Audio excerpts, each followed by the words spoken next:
In the video today, I'm going to talk to you about how to use Microsoft Excel to create your Spanish Madlib. First, we're going to open a blank Excel spreadsheet and just learn some of the basics of using Microsoft Excel.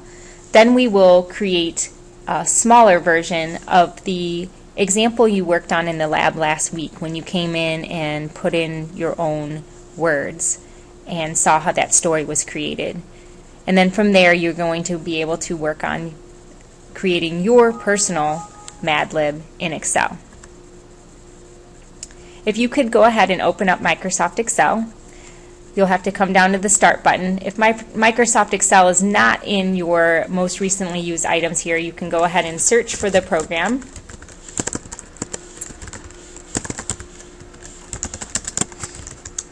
In the list, and it's this green one right here, and go ahead and open that up. When you have a new spreadsheet, it will look like this. Just a little bit of the basics of using Microsoft Excel. Your spreadsheet is organized in columns. Those are the letters here along the top. You can click on them along with me and see how you select the whole column. Over here on the left are rows. They run left to right. Each of these little squares are called cells. To move around in the squares or move around from cell to cell, you can use your arrow keys on your keyboard. You can use Tab and Shift Tab to go back, Tab to go forward, Shift Tab to go back. Try those things out. Of course, you can use your mouse as well. Let's go ahead and enter some text into the first cell here. Each cell has a name and it goes by what column and row that it's in. So currently I'm in column A, row 1. So this cell is called A1. And we're going to type Highland High School in this cell and hit enter. Whenever your text is too long for a column, it bleeds over into the next one.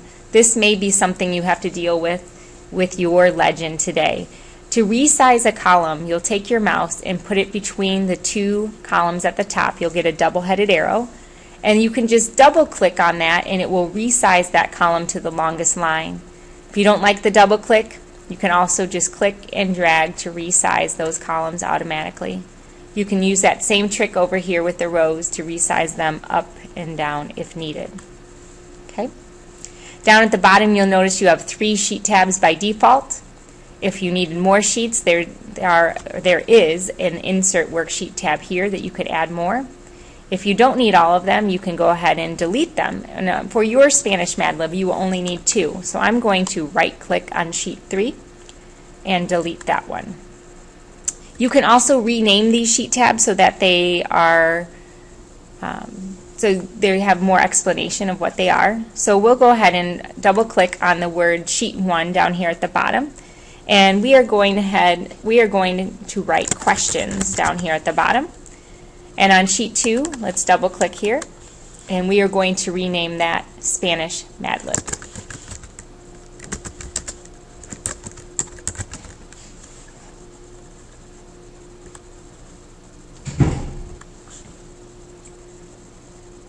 Then let's go ahead and click back on the Questions tab, and we are going to start creating a mini version of the example you did in the lab last week. The first item on your Questions tab, if you could go ahead and click in cell A2 and type this along with me.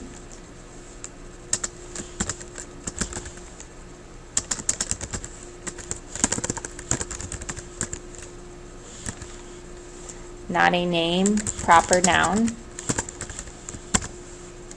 And I'm going to go ahead and expand out this column so that it's wider to fit that text.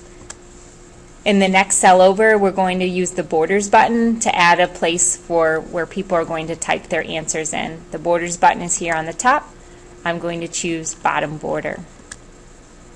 And I'm going to make that a little bit longer so that space is wider. Let's do one more together.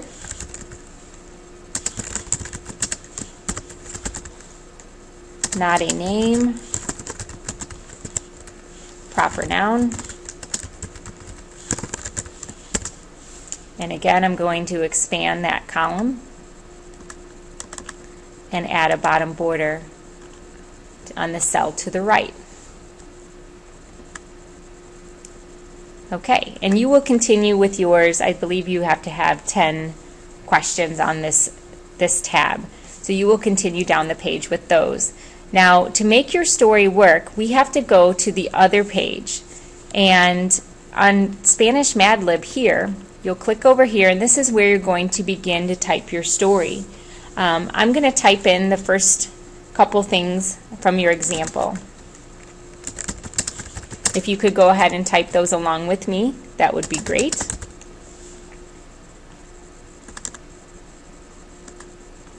We're going to leave this cell blank, cell B2, and we'll do one more here.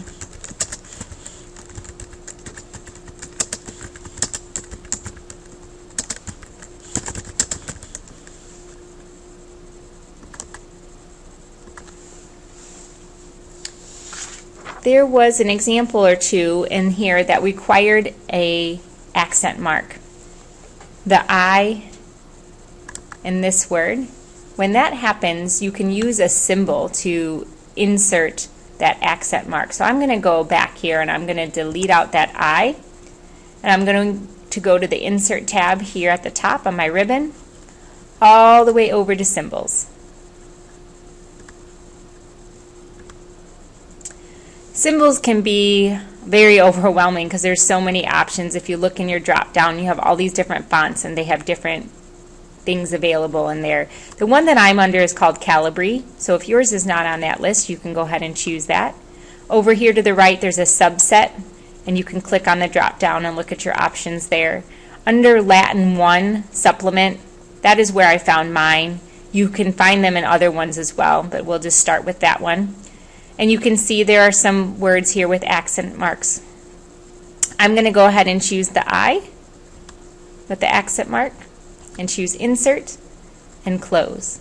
And we'll do that one more time over here in cell C2, and we'll change the second I here to have an accent mark above it.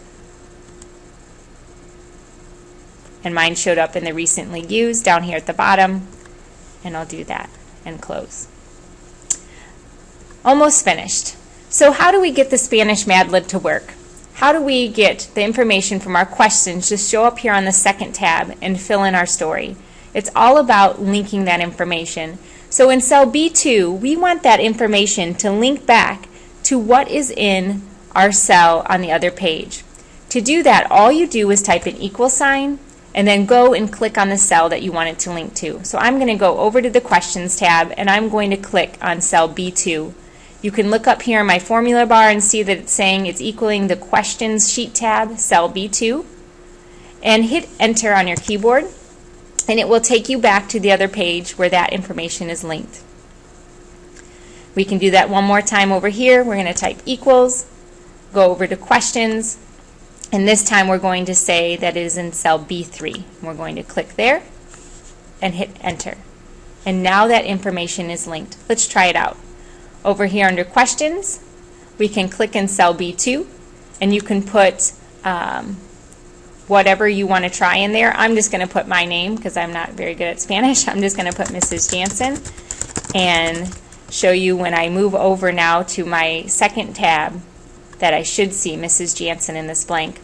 Right now, that was a very short answer, and you can see that I cannot see my entire name, so I'm going to have to do some adjusting here and resize that column to show that information. You'll just have to adjust based on the answers of the people that took your, or that filled in your Madlib. Now printing. Before you print, we need to know whose this is. So we need to put your information, your name, as a header on the top of the page. I'm going to go to the Insert tab here at the top and over to Header and Footer. And go ahead and type your name. And then I also want to do the same thing over here on the Questions tab. I'm going to go to Insert, Header and Footer, and again, type my name. I would like you to print both of these sheets. We're going to go up to the File tab and choose Print.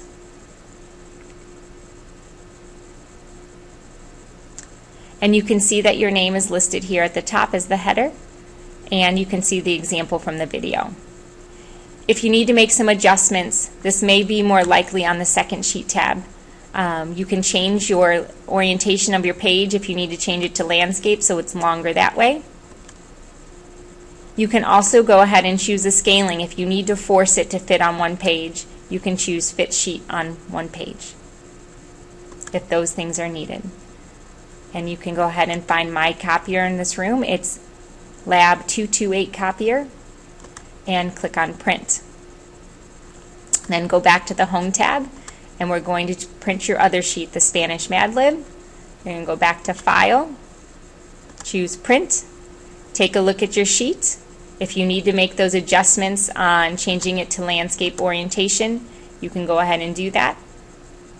Find my copier and print a copy of that. Please staple those two printouts together and turn them in, and then you can begin working on your own personal Spanish Madlib.